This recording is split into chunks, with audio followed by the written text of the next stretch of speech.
합성 원료 계속 리뷰하고 있는데요.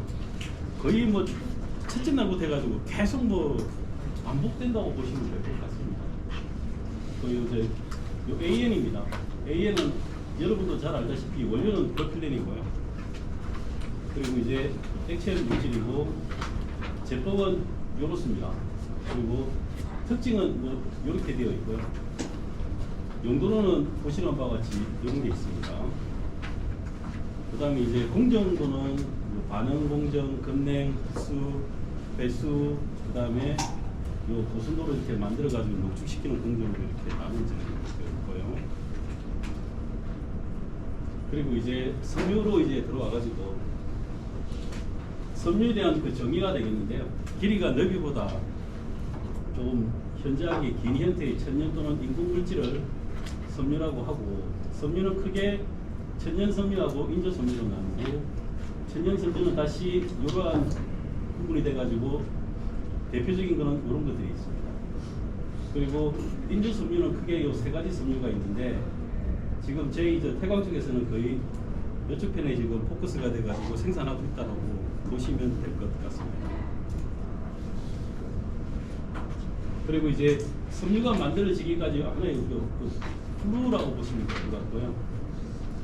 보시는 바와 같이 이제 천연 섬유는 이런 것들이 있는데, 방직 공정을 거치고 실을 이렇게 꼬아주는 연사 공정 거쳐가지고 요런 스트림을 해가지고 만들어지는 거고, 화학 섬유들은 종합 방사를 진행돼가지고 실, 직물, 편물, 그리고 의류 제품 순으로 이렇게 만들어진다고 보시면 될 것 같습니다. 합성 섬유의 역사는 천연 섬유와 특성이 유사하고 비싸고 관리가 까다로운 단점을 극복하기 위해서 개발된 소재가 화학 섬유입니다. 잘 아시다시피 천연 섬유는 코튼이라든지 울이라든지 실크류가 있을 것 같고요. 여기에 이제 대응하는 게 합성 섬유가 되는데, 폴리에스터, 그리고 폴리알크릴 디트릴, 그리고 폴리아마이드 이렇게 되어 있네요. 이제 보통 이제 요 폴리에스터 섬유가 많이 이제 퍼블릭한 섬유인데, 인도하고 중국 요쪽 편에 코튼의 풍작에 따라 가지고 요 폴리에스터 가격이 좀 변화가 좀 심하다고 이렇게 보시면 될 것 같습니다. 그리고 이제 합성 섬유의 역사로는 크게 뭐 아크릴 섬유, 나일론 섬유, 폴리에스터 섬유인데 공교롭게도 다 듀폰에서 만들었어요. 그것도 1940년대 거의 50년도 때 거의 다 이런 것들이 다 만들어졌고, 현재도 지금 이러한 섬유들이 지금 이제 우리가 일상생활에 쓰는 데 있어 가지고 기본적인 섬유라고 보시면 될 것 같습니다. 합성 섬유의 정의 및 종류인데, 합성 섬유라고 하는 것은 여튼 석유, 석탄에서 출발했고, 그리고 긴 분자를 화학적으로 합성해서 만든 고분자 물질이고요. 특성 및 용도로 갔을 때는 분명 천연 섬유에 비해 가지고는 가볍고, 그리고 마찰에 강하고 잘 구겨지지 않고, 약품성에도 좀 강하고, 병충해죠? 충해받지 않는 장점이 좀 있는 것 같습니다. 이런 합성 화학 섬유에는 합성 섬유, 재생 섬유, 무기 섬유가 있고요. 합성 섬유는 여러분들이 다 잘 아실 것 같고, 재생 섬유로는 이제 레이온, 그다음에 큐브라 이런 게 있는데, 재생 섬유를 찾아보니까 이렇게 되어 있습니다. 천연 섬유 중에서 길이가 짧아가지고, 아까 섬유는 길이가 폭보다 긴 거라고 했거든요. 그런데 이제 천연 섬유 중에서 길이가 짧아가지고 섬유로서 사용하기 부적당한 걸 갖다가 섬유화 시켜가지고 만드는 걸로 재생 섬유라고 하는 게 있고, 무기 섬유는 알다시피 무기질을 활용해가지고 만든 섬유가 무기 섬유가 되겠습니다.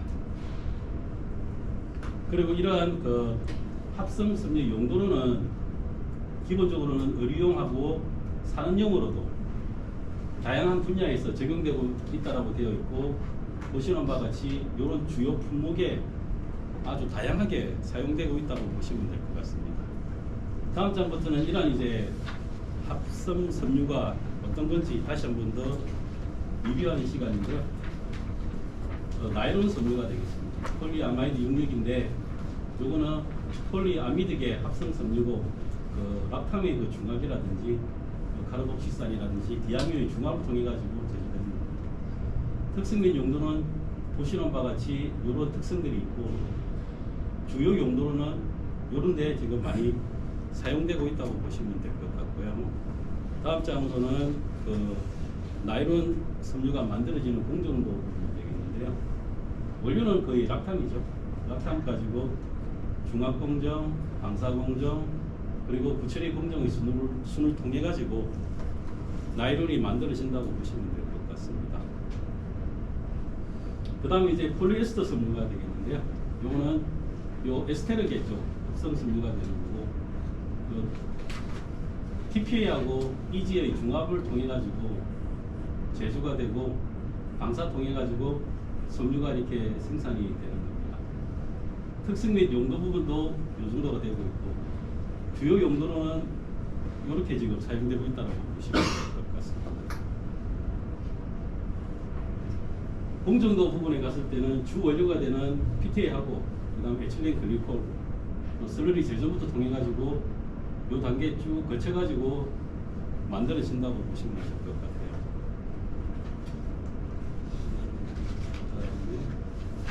예, 아크릴 섬유가 되겠는데, 아크릴 섬유는 그 AN을 주 원료로 해가지고 AN이 85% 이상 함유한 섬유라고 보시면 될 것 같고요. 그리고 그 중합을 통해 가지고 제조하고 습식 방사 통해 가지고 섬유 생산하는 걸로 되어 있습니다. 특성 및 용도는 아시겠지만은 내광성이 뛰어나고 보온성이 좋고요. 주름 잘 가지 않고 열 가소성이 있습니다. 약품에 강하고 벌레, 곰팡이 영향을 받지 않고 모포, 편직물 제품 등에 사용되고 주요 용도로는 이렇게 좀 사용되는 걸로 되어 있습니다.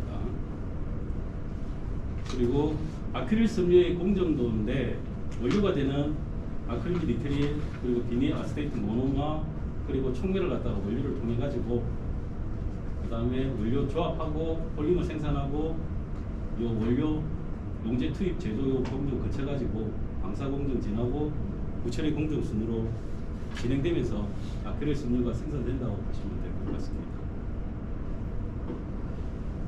그리고 이제 스판덱스 섬유인데, 스판덱스는 탄성 섬유를 갖다가 의미하는 일반적인 용어고요. 섬유 형성 물질 중에 85% 이상이 폴레우레탄을 가진 섬유라고 보시면 될 것 같습니다. 그리고 PTMEG하고 MGI 중합을 통해서 제조하고 건식 방사를 통해서 섬유가 생산됩니다. 잘 아시겠지만 스판덱스 잘 아시겠지만 탄성이고요. 그리고 고무에 비해서 노화되지 않고 간염계 만들 수 있고 염색이 가능합니다. 주요 용도로는 보시는 바와 같이 이런 용도로서 사용되고 있다고 보시면 될 것 같고요. 그리고 스판덱스 섬유는 원료를 가지고 중합, 그리고 방사, 부처리 공정 순으로 생산된다고 보시면 될 것 같고요. 그 다음에 섬유별 특성을 비교해놨던데, 면섬유부터 해가지고 아크릴 섬유까지 지금 일목요연하게 이렇게 정리가 되어 있으니까 다음에 필요하실 때 이 자료 참고하시고 사용하시면 될 것 같습니다. 그 다음에는 이제 산업용 섬유의 정의가 되겠는데, 산업용 섬유라고 하는 것은 그 기술, 기능 집약형 소재, 그리고 섬유 제품으로 철강, 플라스틱, 종이의 그 대체 소재로서 사용되는 섬유를 총칭하는 걸로 되어 있고, 고강력, 고탄성열 섬유라는 대표적인 게 파라게 아라미드하고 그 다음에 탄소 섬유가 있고요. 특징은 보시는 바와 같이 이런 특징이 있고, 용도로는 이런 용도로 지금 사용되고 있다고 보시면 될 것 같습니다. 나머지 뭐 산업용 섬유가 있는데 이 부분들은 여러분들이 향후 필요에 해가지고 이 자료를 갖다가 활용하시면 될 것 같습니다. 그 다음에 여기서 그거 한 거는 왜 아라미드가 보면 파라게 아라미드라고 되어 있고요. 그 다음에 메타게 아라미드 이렇게 되어 있는 게 있어요. 그 아라미드를 갖다가 만들 때 원료 중에 그 파라자일렌 유도체로서 이렇게 만들어지는 아라미드를 파라기 아라미드라고 하고요. 메타자이렌이 유도체로서도 아라미드가 만들어지거든요. 그거는 이제 메타기 아라미드라고 하시면 될 것 같습니다. 산업용 섬유의 그 종류 부분인데 이것도 마찬가지로 앞장과 마찬가지로 그 어디에 사용되는지 그리고 어느 분야 그리고 주요 품목은 어떤 건지 나중에 시간 나시면 한 번씩 보시면 될 것 같습니다. 보시면 전 산업 분야에서 골고루 다 사용되고 있다라고 보시면 될 것 같습니다. 이상까지 이제 또 기본적인 또 이런 부분을 했고요. 이제 마지막 챕터예요. 마지막 챕터인데 이게 한 50장쯤 됩니다. 이것도 계속 읽어 넘어갈 건데 요 뭐 글로벌 석유화 업계 동향부터 해가지고 스마트 플랜트까지 이렇게 10가지 그 챕터로 되어 있더라고요. 일단 하나씩 보겠습니다. 근데 이 장은 지금 현재 조금 달라졌을 거예요. 달라졌는데 제가 이 자료를 못 찾았습니다. 지금 글로벌 석유화 업계 동향이라 해가지고 글로벌 순위라고 쫙 적혀져 있는데 이게 좀 바뀌었거든요. 바뀌었는데 제가 아직까지 자료를 못 찾았습니다. 그래서 요 제공해 주신 자료 가지고 순위는 관계없이 일하는 업체들이 지금 현재 어디에다가 핵심적인 전략을 두고 진행되고 있는지만 같이 이렇게 한번 확인해 보면 될 것 같습니다. 바스프 같은 경우는 폐플라스틱 재활용 제품 생산 쪽을 갖다가 핵심 전략으로 잡고 있고, 세부 동향으로 봤을 때는 플라스틱 폐기물을 화학적으로 재활용해 가지고 새로운 제품을 생산하는 쪽에 지금 포커스를 두고 있는 부분들이고요. 그 다음에 중국의 시노팩이라는 회사는 그린 수소 사업 쪽에 지금 투자를 지금 많이 하고 있는 걸로 지금 알려져 있고, 그 다음에 미국의 다오케미칼 쪽은 플라스틱을 운영한 비즈니스 모델을 갖다가 지금 핵심 전략으로 해가지고 폐기물 재활용 등을 통해 가지고 재생 가능한 원료를 생산하는 솔루션을 갖다가 구축하겠다라고 지금 뭐 릴리스를 해본 상태라고 있습니다. 그리고 이제 사우디의 그 사빅이라는 회사는 리사이클 제품 쪽의 사업을 좀 강화를 하겠다고 되어 있고, 23년도에 리사이클 폴리머 생산을 위해 가지고 이렇게 쭉 한다고 되어 있는데, 이건 제가 실제 이렇게 진행이 됐는지는 제가 자료를 찾지를 못했습니다. 그 다음에 엑스모빌 같은 경우는 지금 바이오 연료 개발 쪽에 투자 확대하는 걸로 되어 있고요. 특히 지금 그 바이오 연료 오일을 갖다 공급하려고 하고 있고, 해주류에서 바이오 연료를 추출하는 기술 쪽 그 개발을 진행하고 있는 걸로 되어 있습니다. 그 다음에 그 미쓰비시 케미칼 쪽, 요거는 그 소재 제품 경쟁력을 강화하자.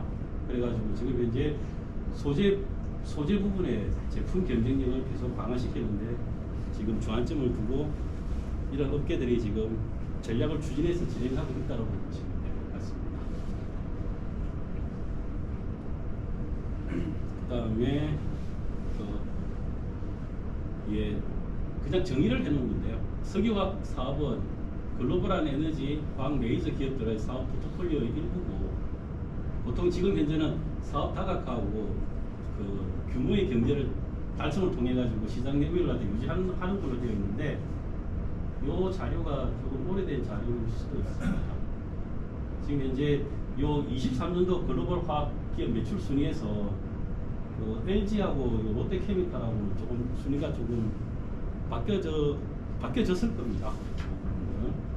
근데 지금 현재로 봤을 때는 국내 기업으로 봤을 때는 오일 및 가스 부분부터 요 어드밴스드 머티리얼까지 지금 각 그 회사가 어느 정도의 그 사업군을 갖다가 가지고 있는지를 갖다가 지금 나타낸 자료라고 보시면 될 것 같고, 우리 태광산업은 페트로케미칼하고 베이지 케미칼 쪽에 지금 머물러 있다라고 보시면 될 것 같습니다.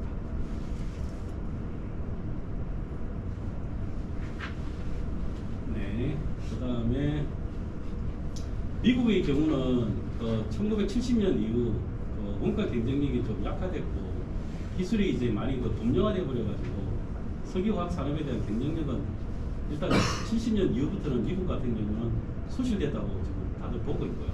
그 이후에는 지금 현재는 그 대규모 석유 회사의 그 범용 사업을 갖다 인수 합병한다든지, 그 다음에 그 경쟁력을 갖다가 이런 업체들을 갖다가 매각하고 어떤 대금을 기반으로 해가지고 파인 케미칼이라든지 제약 사업 쪽으로 지금 사업을 많이 확대하고 있다고 보시면 될 것 같습니다. 지금 그 70년부터 80년대까지 미국 회사들이 인수합병한 규모들이고요. 그다음에 이거는 이제 M&A 통해 가지고 초대형 오일 메이저사가 이렇게 탄생됐다는 부분을 갖다가 이야기해 보겠습니다. 예를 들면 예전에는 엑슨 따로 있고 모빌 따로 있었는데 합쳐져가지고 엑슨 모빌이 된 겁니다. 이렇게 다들 보시면 될 것 같습니다. 그다음에 지금 이야기된 것처럼 그 주요 에너지 기업의 인수 합병 현황이 되겠는데, 엑슨하고 모빌은 23년 10월달에 그 M&A 하고 난 이후에 원유 생산량 확대를 갖다가 추진하고 있는 거고요. 그 다음에 뭐랄까요, 셀 같은 경우는 파빌리온 에너지랑 합병해가지고 요 동북아시아 시장 지배력을 좀 강화시켰고 LNG 생산량 확대했고, 국내에서는 지금 SK 이노베이션하고 SK E&S 작년 7월달에 합병해가지고 그 중복되는 사업을 갖다가 정리를 했고요. 그 다음에 에너지의 그 밸류 체인을 갖다가 많이 강화시킬 목적으로 합병을 했습니다.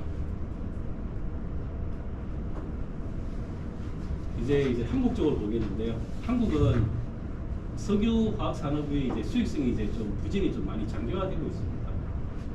그 다음에 과거 호황기하고 불황기가 반복되던 사이클과는 달리 현재는 그 중국 자금률 상승에 따라 가지고 수출 규모가 축소되고 있고, 본질적으로 저 코모디티한 제품에 대해서는 산업 구조 자체가 개편돼야 될 필요가 있다고 봅니다. 이 말은 뭐냐면은 한국의 석유화학 산업은 그 호황과 불황이 그 코사인 곡선이었어요. 올랐다가 내렸다가 올랐다가 내렸다가 했는데, 그게 다 어느 쪽에 영향을 많이 받았냐면, 앞서 그 천년 섬유하고 그 인조 섬유 이야기할 때 그 제가 그 뭡니까 그 뭐였죠? 그 약간 뭐였지 그게? 잠시만요.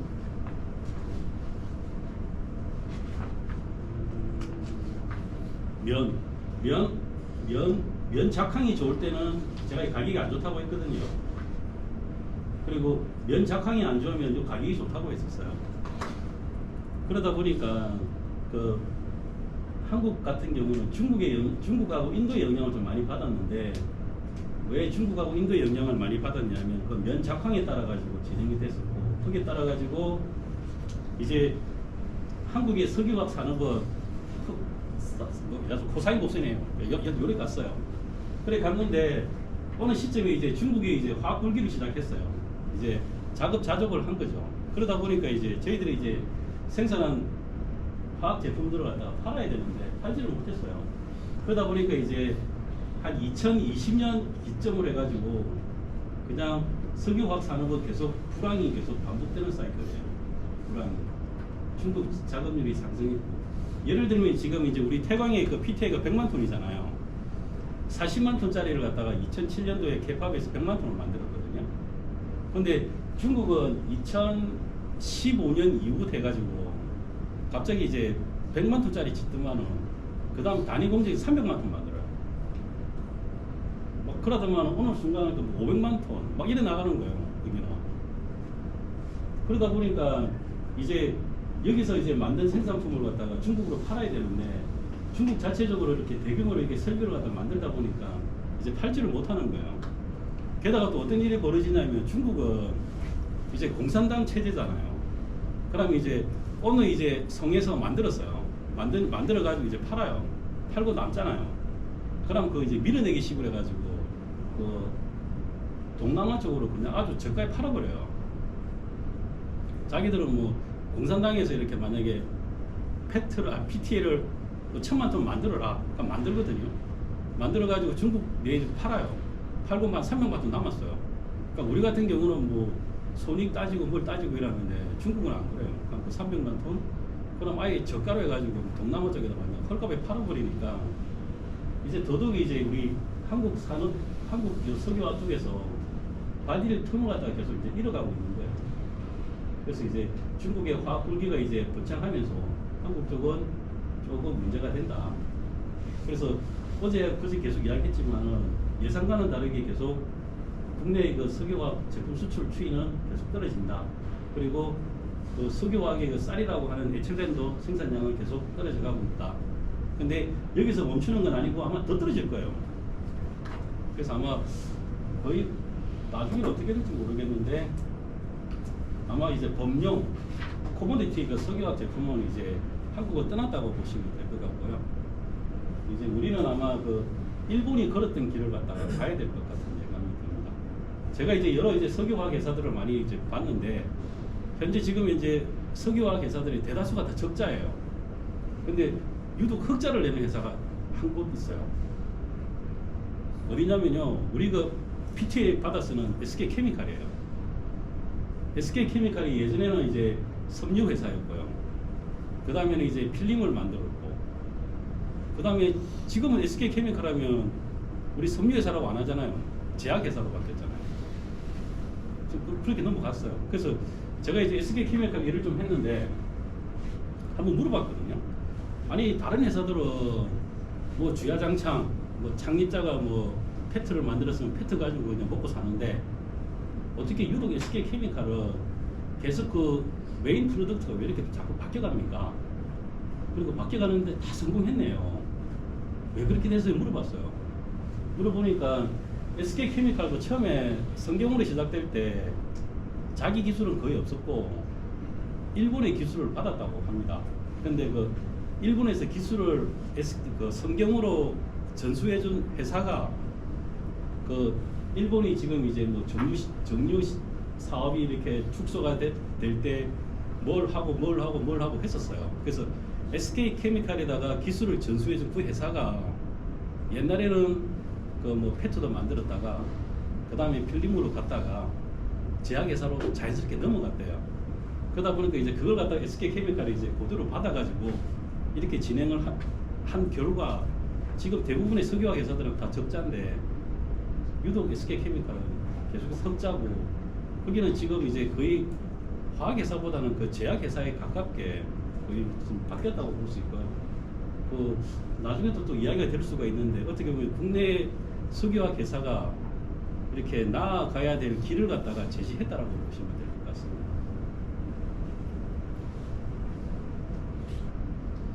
예, 이거 그냥 나왔네요. 일본이네요. 일본. 일본도 마찬가지예요. 일본은 이제 80년 전까지는 좋았는데 그 80년 이후 특히 이제 한국이 이제 석유화학 쪽에 포커스를 둔 게 1988년입니다. 민주화의 봄이 이제 진행이 되면서 그 이전까지는 이게 중앙 집중식 산업이라고 해야 되나? 국가에서 딱 정해줬어요. 이제 예를 들어가지고 뭐 제가 지금 페트 사업을 딱 드는데 그 원료가 되는 믹스드 자이렌이라고 있어요. 예를 들어가지고 그건 이제 예전에 SK에너지에서만 딱 생산을 해요. 그럼 거기서 만든 믹스드 자이렌이라는 원료를 어디서 가져가냐면 그 고려 합성 모체가 되는 게 이제 고려 석유화학, 고려 종합화학인데 그쪽에서만 이렇게 일괄적으로 생산을 해요. 거기서 이제 뭘 생산하냐면 파라자일렌을 생산을 해요. 그럼 이제 그 파라자일렌을 갖다가 그 맞은편에 가면 이제 삼성 석유화학이라고 있어요. 지금 그 하나 임팩트예요. 거기서 그 고려 종합화학에서 생산한 파라자일렌을 원료로 해가지고 PTA를 만들어요. 그 만든 PTA를 그 어디다가 줬냐면 성경, 그 다음에 뭐 효성, 태광, 그 다음에 뭐 고려 합성 이런 데를 줬어요. 그렇게 이제 정부에서 딱 정해줬어요. 이 회사는 요것만 생산하세요. 그 다음에 B사는 요거 생산하세요. C사는 요거 생산하세요 했는데 그게 1988년도에 풀렸어요. 풀리면서 이제 우후죽순이 이제 지금까지 이제 공급받던 원료를 갖다가 이제 생산할 수 있는 공장들을 막 짓기 시작했어요. 그 시점이 딱 요 시점입니다. 요 시점이 되면서 이제 한국을 비롯한 이제 후발 국가들에서 이제 석유화학 쪽을 갖다가 막 정설을 하니까 일본 쪽은 이제 경쟁력을 갖다가 이제 잃어가는 거죠. 그러면서 이제 설비의 그 10%에 달하는 노후 설비 가동 중단하는 등에 대한 구조조정 진행을 했고요. 그리고 정부 주도로 이런 걸 진행을 했습니다. 보시면 그 일본 같은 경우는 중지된 게 있고요, 중단된 게 있고 2000년 지나가지고도 지금 가동률이 좀 많이 떨어져 있는 상태라고 보시면 될 것 같습니다. 요걸 좀 더 이제 알기 쉽게 차트로 나타냈어요. 일본 같은 경우는 금융사업 유보 이익을 제도를 활용해가지고 일본은 이렇게 넘어갔어요. 그리고 지금 여기에 가장 잘 따라가고 있는 회사가 국내에는 SK케미칼이라고 말씀드립니다. 그래서 이제 일본 같은 경우는 벌크 소재하고 이쪽 파트는 중동하고 중국 기업 쪽에 거의 다 잠식을 다 당했어요. 그 다음에 이제 요 고기능성으로 해가지고 이쪽 파트는 한국하고 또 대만에도 또 잠식을 다 당했어요. 그래서 지금 현재 일본 쪽에서는 요 부분을 갖다가 좀 진행을 하고 있습니다. 복합화, 바이오 소재, 그 다음에 요 환경 요쪽 파트. 일본은 이렇게 진행하고 있고 한국의 석유화학도 아마 이쪽으로 가야 될 것 같고요. 지금 봤을 때 한국의 석유화학 회사가 지금 23년도부터 지금 본격적으로 적자가 시작되고 있거든요. 그런데 이 적자가 상장 기업이 적자가 한 3, 4년 계속 진행이 되면 큰 일이 일어나요. 그래서 지금 한국 내 석유화학 기업들도 뭔가 지금 대대적인 기본적인 변화를 갖다가 지금 진행을 하려고 하고 있고요. 우리가 가야 될 길은 아마 이쪽 파트가 아닐까 지금 이렇게 지금 보고 있습니다. 네, 그 이야기가 좀 요약입니다. 그래서 일본과 유사한 방향이 우리기 때문에 지금 서로 진행을 하고 있고 지금 그 제가 첫 수업에서 말했듯이 여수에 있는 그 LG화학의 NCC는 지금 벌써 이제 거의 이제 매각으로 가는 것 같기도 하고 롯데케미칼 여수 공장도 뭔가 조금 준비를 하려고 하고 있고 그 다음에 원래 SK 종합화학이 FCC가 2개가 있었어요. 네. 60만 톤짜리가 하나 있었고 40만 톤짜리가 하나 있었는데 2020년에 40만 톤짜리를 하나 아예 폐쇄시켜 버렸어요. SK 종합화학이었습니다. 그래서 SK 종합화학도 지금 기본적인 건 돌리고 있는데 좀 장사가 안 된다든지 사업성이 없는 거는 지금 계속 조정에 들어가고 있습니다. 그래서 그게 발 맞춰 가지고 나머지 그 석유화학 회사들도 지금 나름대로 지금 이제 메인 프로덕트를 갖다가 조금 뭘로 해야 될지에 대해서 다들 심각하게 고민을 하고 있다고 보시면 될 것 같고요. 그럼에도 불구하고 지금 해피한 회사가 있는데 그 회사가 지금 이 회사입니다. SO일 같은 경우는 그 쌍용 정유 때부터 조금 문제가 좀 많았던 회사였어요. 그래서 쌍용 정유일 때는 이 회사를 갖다 누가 인수를 해 가는지 한때는 대한유화도 있었고 우리 제가 다녔던 고압에서도 SO를 갖다 인수를 한번 해볼까? 그 다음에 다녔던 롯데에서 한번 인수를 해볼까? 그랬는데 우연찮게 지금 아람코로 넘어갔잖아요. 아람코로 넘어가고 난 이후에 SO일은 지금 많이 달라졌습니다. 그래서 지금 현재 이 샤인 프로젝트 진행하고 있고 COTC 지금 진행하고 있고 여기 지금 이제 진행이 말씀드렸다시피 이제 내년 6월달에 아마 완공이 될 거예요. 완공이 되면 이제 기존 우리 그 석유화학 회사들 넘버원이 뭐 원래 그 LG였고 그 다음에 뭐 롯데케미칼, 대한유화 뭐 이렇게 순서가 쫙 있었는데 그게 이제 한 방에 바뀌기 시작할 거예요. 그래서 아마 넘버원이 아마 SO일 쪽으로 가지 않을까 싶습니다. 그리고 현대오일뱅크는 제 있을 때 요거 했는데요. 크게 지금 재미를 못 봤어요. 그 다음에 GS칼텍스도 요거 진행을 했는데 그나마 GS칼텍스는 조금 괜찮은 것 같고요. 여튼 현대오일뱅크는 롯데케미칼과 요건 크게 재미는 못 봤습니다. 그리고 지금 현재 가장 해피한 회사는 요 회사고 여기 진행이 될 때 과연 어떻게 될지 COTC가 성공할지도 잘 모르겠고요.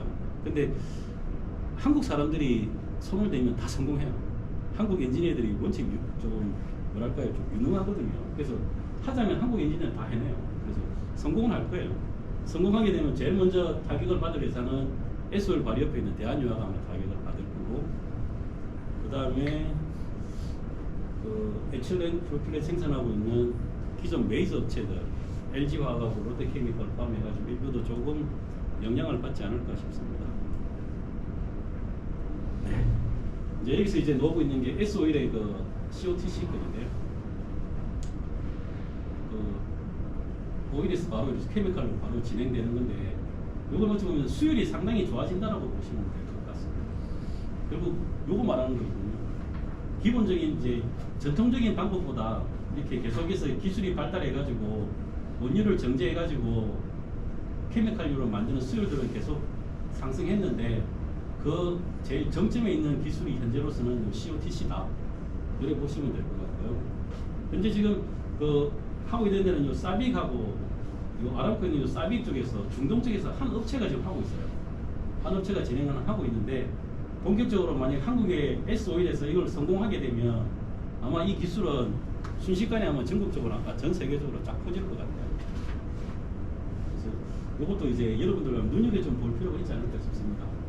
그렇게 되면 이제 어떤 일이 벌어지냐면, S-오일에서 이제 원유를 정제해가지고 뭐 기름도 팔겠지만 기초 유분을 갖다 다 생산을 하는 거예요. 에틸렌, 프로필렌을 다, 뭐 에탄, 프로판, 에틸렌, 프로필렌 다 만들어요. 그러면 이제 과연 저 회사가 만약에 저 회사가 샤인 프로젝트를 성공했다. 과연 성공했을 때 우리 태광하고는 어떤 관계가 있을까? 아쉽게도 우리 태광하고는 좀 거리가 너무 멀어요. 저기는 온산이고, 그 다음에 우리 여기는 지금 이쪽이잖아요. 거리가 너무 멀어가지고.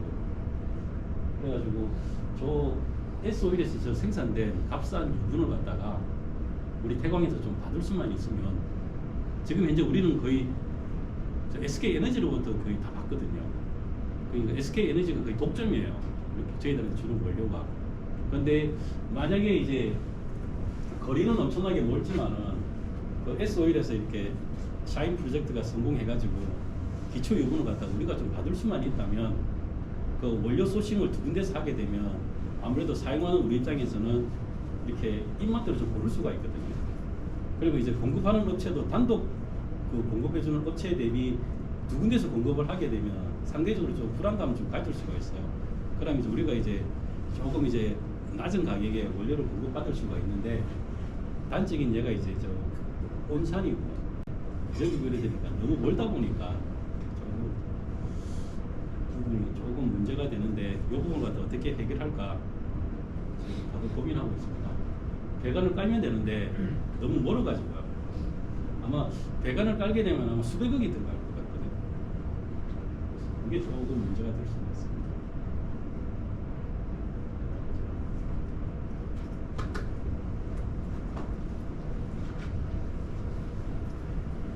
예, 그래서 지금 이제 우리 국내 요 석유화학 쪽에서 가야 될 길은 지금 잘 적어놨어요. 요 파이 케미컬 포함해가지고 이쪽으로 지금 가야 된다. 그리고 코모디티 법령은 이미 중국, 일본, 동남아에서 다 이제 경쟁력을 갖춘 상태이기 때문에 거기 안주해가지고는 절대 우리는 못 살아남는다. 그렇게 되어 있고요. 요 데이터는 지금 현재 23년까지는 아마 맞겠네요. 맞는데 순간적으로 쭉 떨어져 버렸어요. 이게 다 그 중국 쪽 영향이 크다고 보시면 될 것 같습니다. 물론 뭐 코로나 영향도 좀 있긴 있었을 건데 그 중국 쪽 영향을 많이 받았다고 보시면 될 것 같습니다. 그래서 이제 이렇게 이제 적자폭이 크니까 뭔가 법령 코모디티는 안 돼. 그래서 요 신사업 쪽으로 갖다가 진행을 하는 거고, LG화학 쪽에서는 요 2차 전지 쪽, 그리고 케미칼에서는 배터리 이쪽, 그 다음에 요 정밀 쪽에서 진행하는 거예요. 롯데 정밀 쪽. 그 다음에 솔루션 쪽에서는 태양광 물론 유명했었고 그쪽 가지고, 금호 쪽은 이쪽에다가 지금 포커스를 두고 진행하고 있고, 지금 계속해서 이제 이렇게 하기 위해 가지고 투자 비용은 계속 증가시키고 있다. 이렇게 보시면 될 것 같습니다. 30분 지난 거죠? 좀 쉽시다. 이제 또 계속 그 업계 동향 보는데요. 그 탈출하기 위한 업계 동향 계속 보시는데, 그 SK 같은 경우는 SK 이노베이션하고 SK ENS하고 합병해가지고 보시는 바와 같이 사업 영역 이렇게 넓어졌고요. 매출, 영업이익, 자산 규모 정말 큰 이제 맘모스급으로 일단 만들어졌고, 그다음에 이제 주요 활동으로는 현재 그 에너지 사업하고, 그다음에 미래 에너지 사업 고갈해가지고 에너지 전문자의 그 포트폴리오 구축해가지고 열심히 생활해 보겠다 이렇게 되어 있고요. 조금 전에 그 인터넷 뒤져보니까 이 합병해가지고 여러 가지 지금 사업을 갖다가 좀 많이 진행을 하고 있는데 풍력 쪽하고 수소 쪽으로는 지금 조금 고비를 좀 마시고 있는 걸로 되어 있네요. 아마 이렇게 큰 맘모스 기업도 이렇게 큰 이제 멋진 목표를 가지고 시장에 이렇게 대응을 하는데 그 계획대로 잘 안 된다는 것도 여러분들 알 필요가 있을 것 같아요. 여하튼 뭐 이렇게 큰 회사가 생존하기 위해 가지고 다방면으로 뛰고 있다 이렇게 보시면 될 것 같고 SK 이노베이션은 또 전략 자체를 이전까지 그 석유 중심의 카본에서 이제 친환경적으로 그린으로 전환해가지고 열심히 해보겠다라고 했는데 제가 요 앞전에 한번 말씀드렸을 거예요. 친환경 리사이클 같은 경우는 지금 현재 그 기술로는 분명히 수익성을 못 낸다고 했어요. 정부에서 보조금 받아야지 된다고 되어 있는데 지금 그래도 일단은 큰 그림은 비전을 제시하고 그 비전에 맞춰가지고 전략을 수립해가지고 진행한다는 점에서는 우리 태강도 한번 좀 봐야 될 필요가 있지 않겠나 이렇게 보고 있습니다. 더불어 이제 법령에서 좀 탈출하자.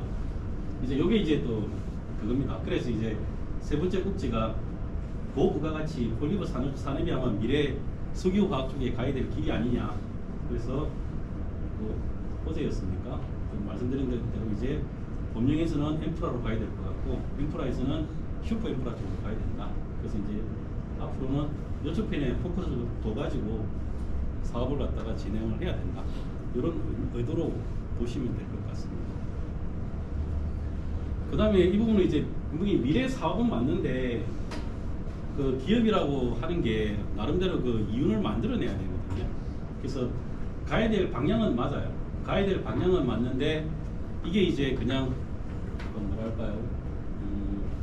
선순환. 여하튼 뭐 목적은 좋은데 살아남기 위해서는 뭔가 보조금 쪽으로도 도움을 받든지 아니면 그 바람직한 길로 가기는 가는데 기술적으로 나름대로 수익을 낼 수 있는 방향 쪽으로 병행해서 진행을 해야 된다고 보시면 될 것 같고요. 저 폐플라스틱 쪽 관련해 가지고 요 재활용 기술하고 화학적 재활용 기술권인데 이건 아마 제가 예전에 며칠 전에 한번 말씀드렸을 것 같은데 메카니컬 리사이클링 하는 거 하나 있고 그다음에 열적으로 재활용하는 거 있고 화학적으로 지금 케미컬 리사이클링 한다고 제가 말씀드렸거든요. 이 세 가지 중에 지금 물리적으로 재활용하는 거는 세척, 파쇄 이런 거기 때문에 아주 소규모 업체에서 진행하는 거고 저희들 포함한 중견기업 이상의 대기업들은 들어가기 힘든 거고요. 그냥 요 열적 그다음에 요 케미컬 리사이클은 우리 중견기업 이상 대기업에서 향후에 가야 될 사업이라고 보시면 될 것 같습니다. 요 재활용 방식 같은 경우는 이렇게 해서 소비자로 와가지고 일부는 메카니컬로 재생되는 거고 그 다음에 그 다음에 케미컬로 해가지고 간다는 이렇게 통도를 갖다가 지금 그려놓은 겁니다. 그 다음에 이제 화학적 재활용 기술별 비교인데요. 재활용에 이제 원료가 되는 파트는 이 파트들은 열분해로 해가지고 다시 오일로 만드는 파트예요. 그 다음에 이 플라스틱은 태워가지고 가스 쪽으로 가는 거고, 그 다음에 해중합 시키는 거는 사용한 그 폴리머를 갖다가 이 중합을 갖다가 분해시킨다는 해중합 통해 가지고 원료가 되는 단량체 쪽으로 이렇게 전환시키는 게 되겠습니다. 장점은 이런 장점들이 있고요.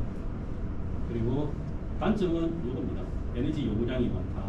그 다음에 높은 운영비, 그 다음에 공정 오염 물질에 조금 민감하다. 요 말은 뭐냐면은 특히 요 페트라든지 이쪽은 소비재로 넘어갔다가 다시금 이제 공장 쪽으로 들어올 때 일본과는 달리 한국 같은 경우는 아직까지 그 분리수거 자체가 좀 질이 좀 떨어져요. 그래서 이제 리사이클링 하는 과정에서 오염 물질들이 많다 보니까 그만큼 아마 수율이 좀 많이 떨어진다. 이런 의미로 받아들이시면 될 것 같습니다. 그 다음 요거는 이제 신문에 한번 났었어요. 요거 성공했다고 되어 있고 실제 그 공급했다라고 되어 있는 거. SO이였습니까? SO이네요. 열분의 6 폐플라스틱 고온에서 녹여가지고 오일로 만드는 거죠. 그리고 요 재자원화가 가능하고 배출량은 감축시킬 수 있다.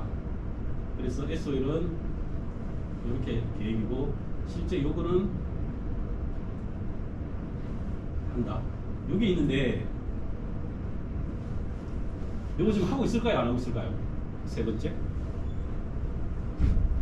안 해요. 못 해요. 지금 틈만 닦아놨어요. 나중에 이야기 드릴 건데 틈만 닦여져 있고 지금 이거 진행을 못 하고 있어요. 이게 진행을 하려면은 정부의 그 의지가 좀 필요한데 정부의 의지가 좀 그렇게 없다 보니까 지금 중단됐습니다. 요 지역인데 제가 한때 요쪽에서 내가 좀 일을 좀 했거든요. 그래서 매일 내가 점심때 요 한 바퀴 뺑 돌아가지고 실제 이게 하나 싶어서 계속 체크하고 있었는데 작년 말까지도 안 했어요.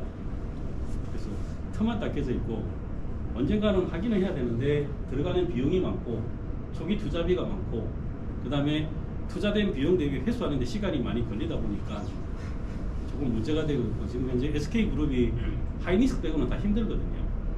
그런 것도 좀 있고 그래서 지금 현재 이 사업은 지금 홀딩되어 있다고 보시면 될 것 같습니다.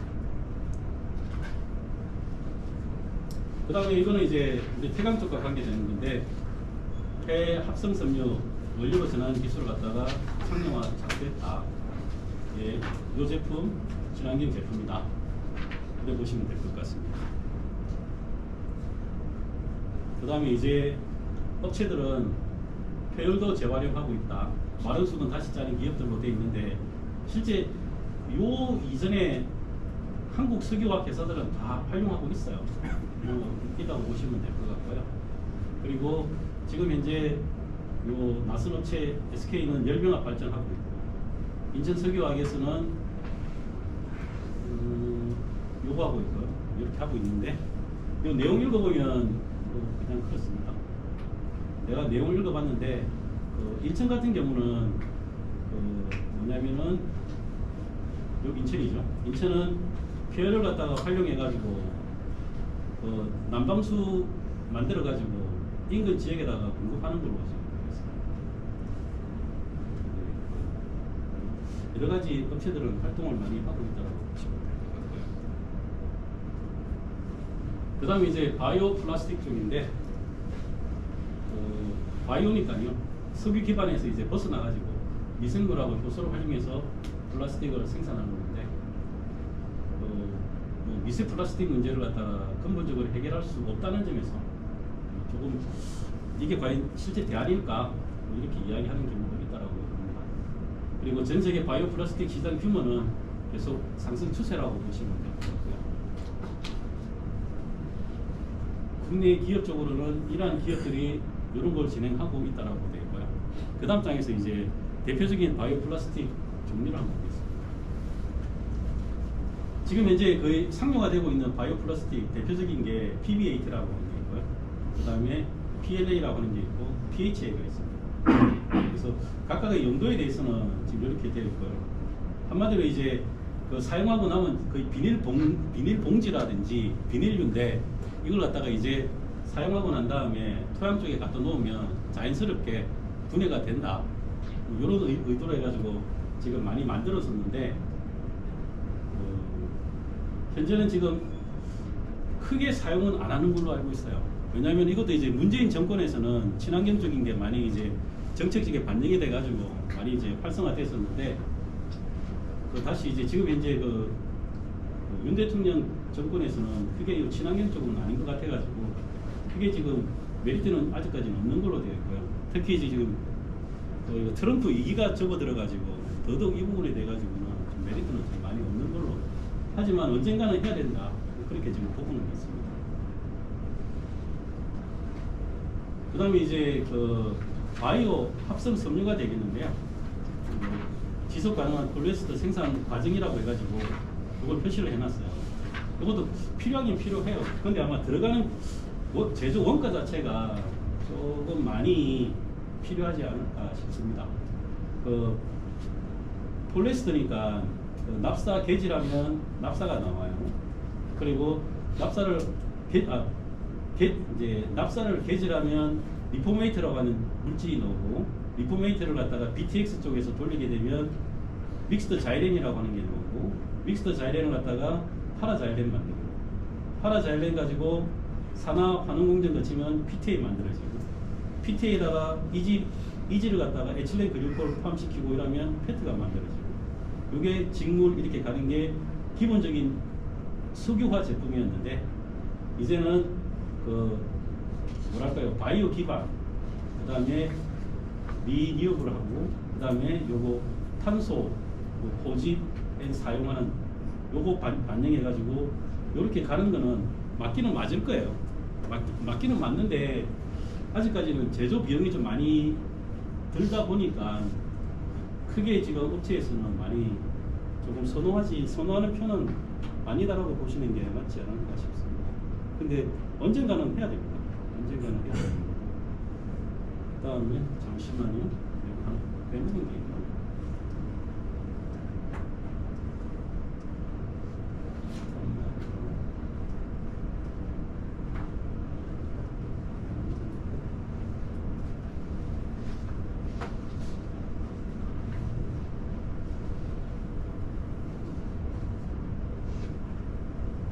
예, 빼먹은 게 없죠.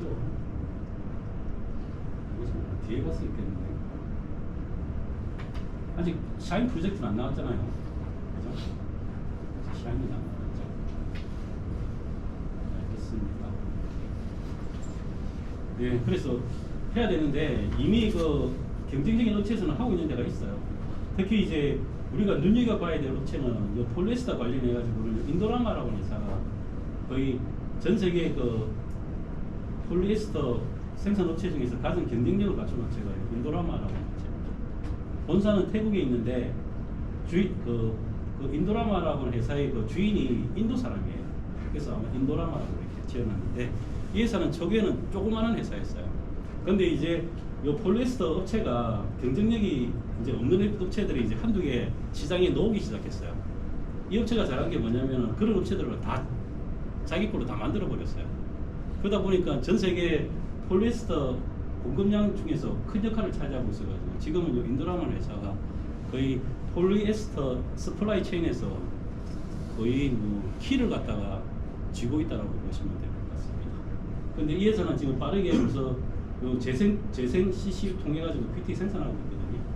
근데 아직까지 우리 국내에서는 이거 지금 하고 있는 데는 없어요. 근데 언젠가는 우리도 이렇게 가야 될 길이지 않나, 이렇게 좀 생각하고는 있습니다. 그 다음에 이제 바이오가스 관련된 건데, 바이오가스 이용해가지고 전기로 활용하거나 수소의 연료로 지금 사용한다는 거예요. 이유는 러시아 천연가스 공급 의존다 죽여가지고 프레트 사업 활성화한다고는 되어 있었는데, 러시아 우크라이나 전쟁 끝나고 천연가스 공급망이 문제 생기고 난 다음부터 EU 역시 그 친환경 쪽에서 조금 한 발 뒤로 빠지는 듯한 인상을 지금 많이 받고 있습니다. 그래서 앞으로 어떻게 이유가 진행돼야 될지는 계속 지켜봐야 될 것 같습니다.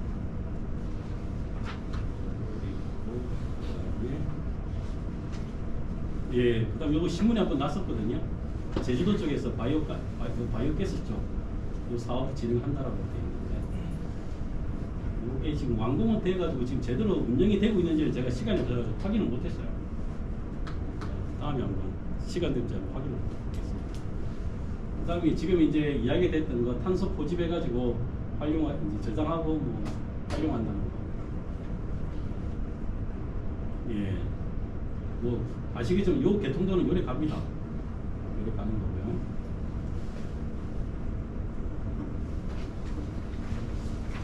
그 다음에 그 LNG 산업은 화석연료를 대체하는 수단으로서 중요성은 인정받고 있어요. 받고 있고, 파이프라인 내추럴 가스, 그 다음에 그 리퀴파이드 내추럴 가스로 구분해가지고 진행되고 있는데, 전쟁으로 인해가지고 감소하자 지금 리퀴파이드 LNG 수요는 지금 급증하고 있다. 이렇게 되어 있습니다. 그리고 요 LNG를 갖다가 이송하는 데 있어가지고는 이렇게 한다. 그 다음에 이런 게 있다. 이렇게만 보시면 될 것 같습니다. 근데 기술이 많이 발달해가지고 아마 여기다가 이제 포커스를 두려고 했던 것 같습니다. 기본적인 투자비가 많이 해결이 된다. 기본적인 투자비가 많이 안 들기 때문에 뭐 어딘가 이제 공급만 될 수 있다면 하는데 그게 문제는 되지 않는다 이렇게 보시면 될 것 같고요. 그다음에 저탄소 LNG 끓인데 전 친환경 에너지를 갖다가 생산해낸다. 그리고 아마 얘기 다 들어 걸로 알고 계시는데 그레이 수소, 블루 수소, 그린 수소가 뭔지 그거는 지금 여러분도 내용을 다 알고 계실 거라고 생각하고 있고 최근에 이야기되고 있는 에카 수소 쪽도 조금 메리트가 있다 이렇게 되어 있습니다. 그래서 지금 이제 블루 수소와 그린 수소인데 블루 수소 생산기지 구축해서 공급 예정이다. 요거 안 된 것 같아요. 요 안 된 것 같습니다. 안 된 것 같은데 일단은 공급 예정이라고 돼 있는데 인터넷 뒤져볼까요? 안 된 것 같은데. 그 다음에 에코플랜트 쪽에 통해가지고 선점 추진하고 있다라고 했고, 그 다음에 잘 아시다시피 우리가 최종적으로 가야 될 길은 요 그린 수소 쪽이고 생산하는 게 돼 있고, 요거는 뭐냐면은 캐나다 뉴폴랜드에서 생산된 그린 수소를 갖다가 유럽 쪽으로 이렇게 공급해 주는 거, 요 프로젝트를 갖다가 이야기했는. 예, 그 다음에 이제 연료 전지네요. 아시다시피 그 수소하고 산소를 갖다가 화학 반응을 통해 가지고 전기를 생산하는 친환경적인 건데요. 요 연료 전지고 장점으로는 이런 게 있고요. 단점으로는 아직까지 이게 낮습니다. 그리고 기술적으로도 조금 문제가 좀 있어요. 그러다 보니까 안전상의 문제가 있고, 그리고 운반이 좀 어렵다는 거. 근데 여기 요 단점으로 표시된 요것들은 시간이 지나고 나면 언젠가는 다 해결이 될 거예요. 그 다음에 이제 수소 혼소라고 하는 말은 LNG에다가 수소를 갖다가 혼용해서 같이 이제 써가지고 이제 터빈을 돌린다는 그런 뜻으로 보시면 될 것 같습니다. 수소 혼소라는 용어도 많이 쓰고 있거든요. 그 다음에 이제 슈퍼 섬유, 아라미드 이쪽도 이제 미래 산업에서 가야 될 길이다. 그래서 아마 지금 적어 놓은 것 같습니다. 요 파랗게 아라미드는 요 방향적 고리사에서 아미드 결합이 적어도 85% 이상 결합한 분자 구조의 섬유라고 되어 있고, 그 다음에 요 PPD하고 DPC의 중합을 통해서 제조되고 건습식 방사를 통해서 섬유를 생산합니다. 그리고 아라미드 섬유는 이렇게 다양한 산업 분야에서 사용되고 그렇습니다. 그리고 그래서 용도로 봤을 때는 이쪽이 있고요. 그 다음에 타이어 코드 있고 소방복, 방탄복, 그리고 계속해서 이 아라미드 섬유를 사용해 가지고 지금 실생활에 사용되는 제품들이 많이 개발이 되고 있는 것 같습니다. 그래서 아라미드 섬유는 잘 관리하고 잘 개발하면 우리의 그 계속되는 먹거리로서 활용하는데 문제는 없지 않나. 그리고 계속 기술 개발해야 될 것 같아요.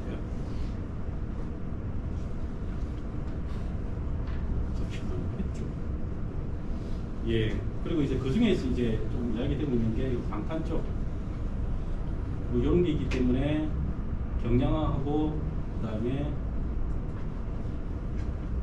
예, 이렇습니다.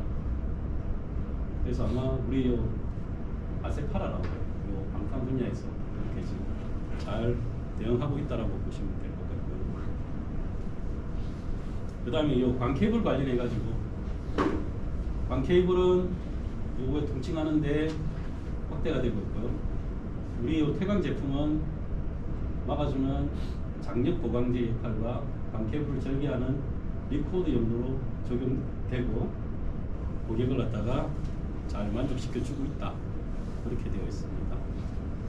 계속해서 이제 아라미드가 쓰는 데가 지금 섬유 보강 고무 제품이라고 해가지고 타이어 코드 파악해가지고 그런데 지금 사용되고 있고 이렇게 사용되고 있다라고 보시면 될 것 같습니다. 그리고 이런 것들은 계속 용도가 개발되면 우리 그 파랗게 아라미드 제품은 계속 그 공급을 갖다가 좀 더 많이 할 수 있지 않나 싶고, 그 다음에 이제 탄소 섬유입니다. 이것도 지금 이제 석유업계에서 앞으로 이제 코모디티를 벗어나가지고 파인 케미칼로 갈 때 눈여겨봐야 될 제품이라고 보시면 될 것 같고요. 그 탄소 원자들이 육각 고리 형태로 되어 있는 섬유인데 한 92%고요. 제조는 이렇게 제조가 되는 거고, 탄소 섬유는 이게 뛰어납니다. 뛰어나고, 그리고 금속보다 가볍고 탄성과 강도는 뛰어난 걸로 되어 있고, 그러다 보니까 여러분들이 잘 아시는 요 낚싯대라든지 골프채, 그리고 항공산업 쪽 이런데 다양하게 지금 사용되고 있다고 보시면 될 것 같습니다. 예, 그 다음에 탄소 섬유 수소 압력 용기 이렇게 만들어지는 거고요. 압력 용기는 타입은 이런 타입이 있습니다.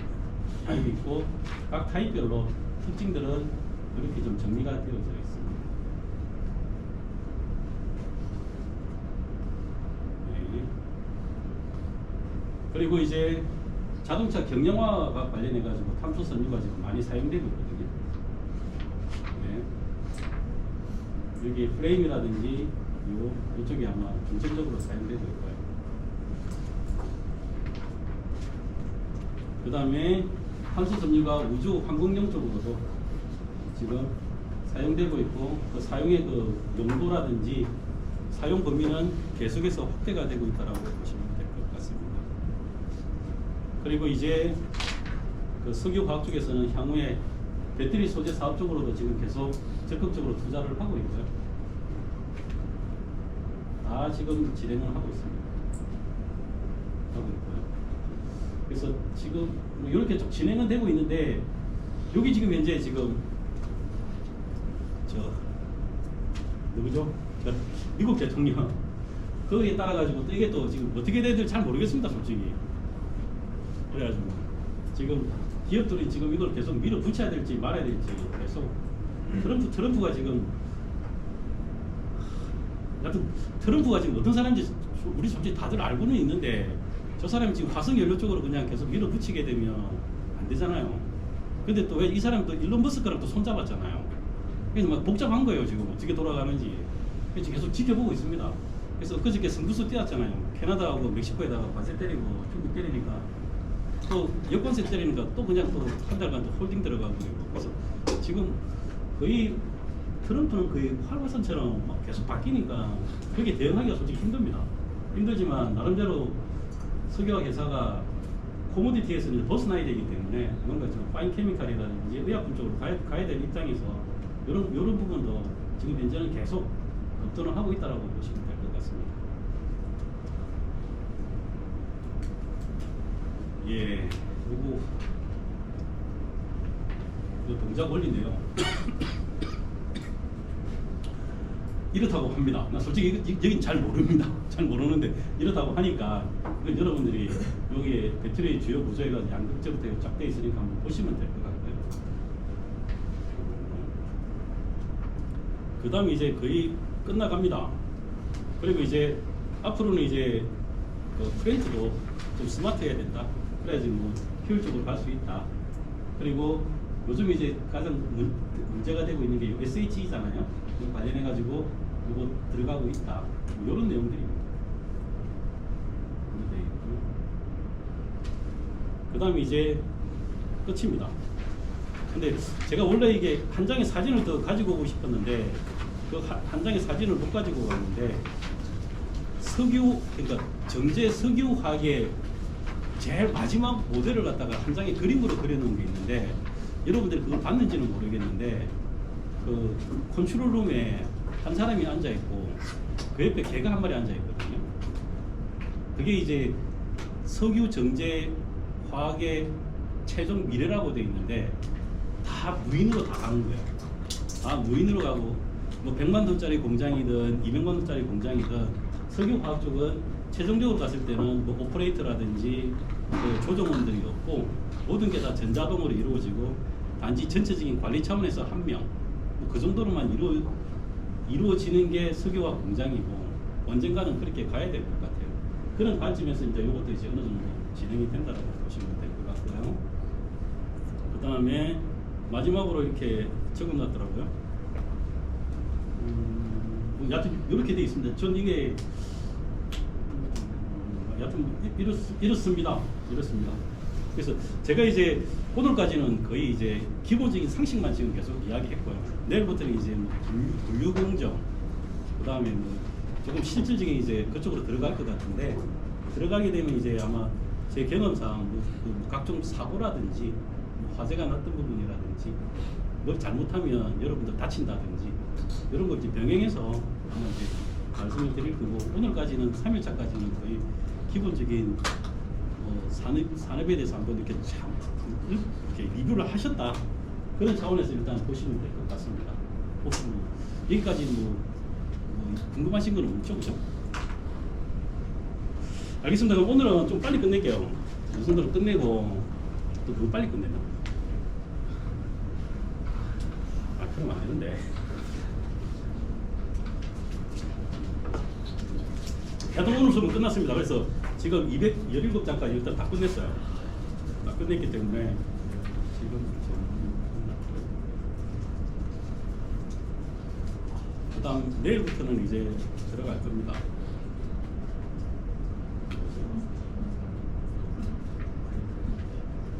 네, 요거 갈 것 같네요. 분리기술. 분리기술 먼저는 한번 보긴 볼까요?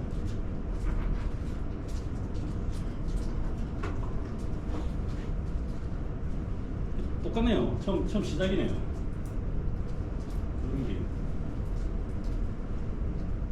요 내일 진행할 건데 이것도 기본적인 상식이네요, 그죠?